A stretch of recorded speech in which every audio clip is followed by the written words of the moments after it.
ஆண்டவராகிய இயேசு கிறிஸ்துவின் நாமத்தில் காலை வாழ்த்துக்கள். இன்றைய மன்னா அதிக உறுதியான தீர்க்க தரிசன வசனமும் நமக்கு உண்டு.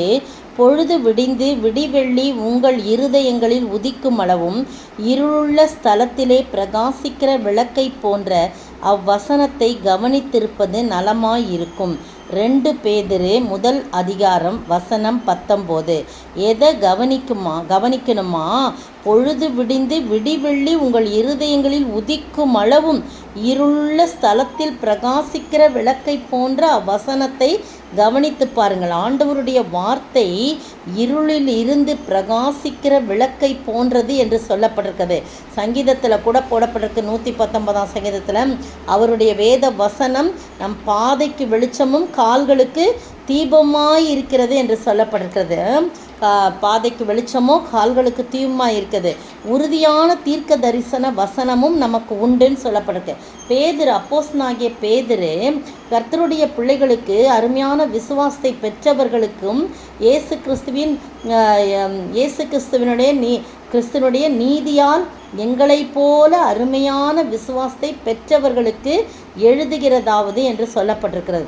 அப்போ அவங்கெல்லாம் ஆண்டவரை ஏற்றுக்கொண்டாங்க. ஆனால் அவங்களுக்கு காரியம்லாம் இப்படி இருக்கணும். நம்மளை பார்த்து அவர் சொல்கிறாரு, நீங்கள் இப்படிலாம் இருக்கணும். நீங்கள் 1ஆம் அதிகாரத்தை ஃபுல்லாக படித்து பாருங்கள். நான் அதெல்லாம் உங்களுக்கு நினைப்பூட்டுறேன். நீங்கள் இப்படிப்பட்ட வழியில் தான் நீங்கள் நடக்கணும். உங்களுடைய அழைப்பையும் தெரிந்து கொள்ளுதலையும் உறுதியாக்கும்படி ஜாக்கிரதையாக இருக்கணும். ஒரு காலம் நீங்கள் இடறி விழ மாட்டீங்க. அப்படி இருந்தீங்கன்னா அப்புறம் தேவனுடைய ராஜ்யத்துக்கு நீங்கள் பிரவேசிப்பதற்கு உங்களை பரிபூர்ணமாக ஒப்பு கொடுக்கணும். நான் உங்களை விட்டு போகிறது சீக்கிரமாக நேரிடும். இந்த கூடாரத்தில் நான் இருக்குமளவும் உங்களுக்கு கண்டிப்பாக நினைப்பூட்டி எழுப்பி விடுவது நியாயமாக எண்ணுகிறேன்னு சொல்லிட்டு நான் இதை நினைப்பூட்டுறதுக்கு அசதியாகவே இருக்க மாட்டேன் அப்படிலாம் சொல்லிட்டு தான் தந்திரமான கட்டுக்கதைகளை பின்பற்றினவர்களாக அல்ல.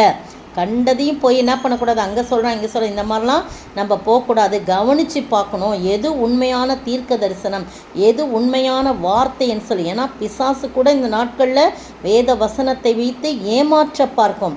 ஒளியின் வஸ்திரம் தரித்து கொண்டிருக்கும். ஆனால் நம்ம என்ன செய்யணுமா? இந்த தீர்க்க தரிசன உறுதியான தரிசன வசனம் நமக்கு உண்டு.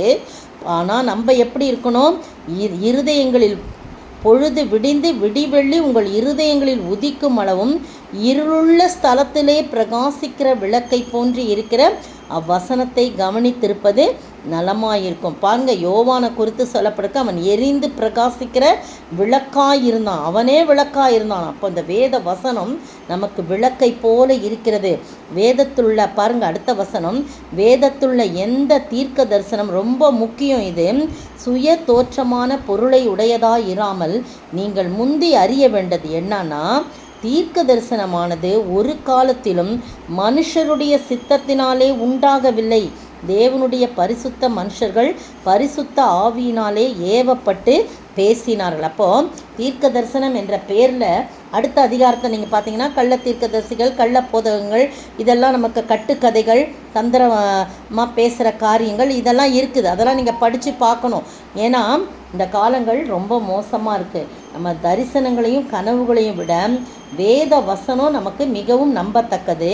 அந்த வேத வசனத்தின் அடிப்படையில் தான் அமையும் தரிசனங்கள், கனவுகள், ஆலோசனைகள், தீர்க்க தரிசனைகள். அதை தான் நம்ம ஏற்றுக்கொள்கிறதுல ரொம்ப கவனமாக இருக்கணுமே தவிர எல்லாவற்றையும் நம்ம நம்பக்கூடாது. அதில் ரொம்ப கவனமாக இருக்கணும், அசதியாக இருக்கக்கூடாதுன்னு அப்போஸ்தலனாகிய பேதுரு மூலமாக ஆண்டவர் இந்த காலை வேளையிலே நமக்கு சொல்கிறார். நாம் ஆண்டவரிடத்திலே கேட்டு பெற்றுக்கொள்ளும். ஆண்டவரே, இப்படிப்பட்ட வரங்கள்னாலே நீ நிரப்புங்க.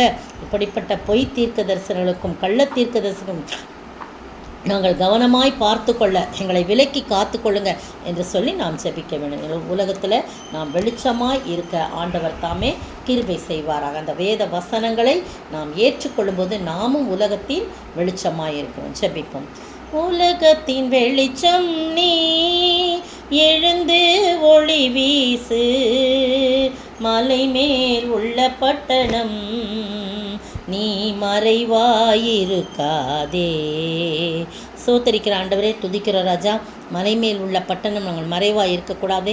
நாங்கள் எரிந்து பிரகாசிக்கிற விளக்காய் யோவான் இருந்தது போல நாங்களும் இருக்கும்படியாக நீர் உதவி செய்கிறோம். அதற்கு ஆண்டவரே, இந்த இருளுள்ள ஸ்தலத்திலே பிரகாசிக்கிற விளக்கை போன்ற கர்த்தாவே, இந்த வசனத்தை நாங்கள் நலமாயிருக்கும், கவனித்திருப்பது நலமாயிருக்கும்னு பேதுரு சொல்கிறது போல நாங்களும் கூட கர்த்தாவே, உம்மாலே கொடுக்கப்பட்ட எந்த மனுஷருடைய சித்தத்தினால் அல்ல உண்டாகலை இந்த தீர்க்க தரிசனங்கள், பரிசுத்த மனுஷர்கள் பரிசுத்த ஆவியினாலே ஏவப்பட்டு பேசின இந்த தீர்க்க தரிசனத்தை நாங்களும் பெற்று உமக்கு சாட்சியாய் வாழ நீர் கிருபை செய்ய வேண்டும் என்று கர்த்தரும் மீட்பரும் ராஜாவுமாய் இயேசு கிறிஸ்துவின் விலையேற பெற்ற நாமத்தில் ஜெபிக்கிறேன் பிதாவே, ஆமென். நேற்றைய பதில், தீர்க்க தரிசனமானது ஒரு காலத்திலும் மனுஷருடைய சித்தத்தினாலே உண்டாகவில்லை. 2 பேதுரு 1:21. இன்றைய கேள்வி, கர்த்தர் யாரை எதினின்று ரட்சிக்கவும் யாரை எதற்குள்ளானவர்களாக எந்த நாளுக்கு வைக்கவும் அறிந்திருக்கிறார்? கர்த்தர் யாரை எதினின்று ரட்சிக்கவும் யாரை எதற்குள்ளாக எந்த நாளுக்கு வைக்கவும் அறிந்திருக்கிறார்?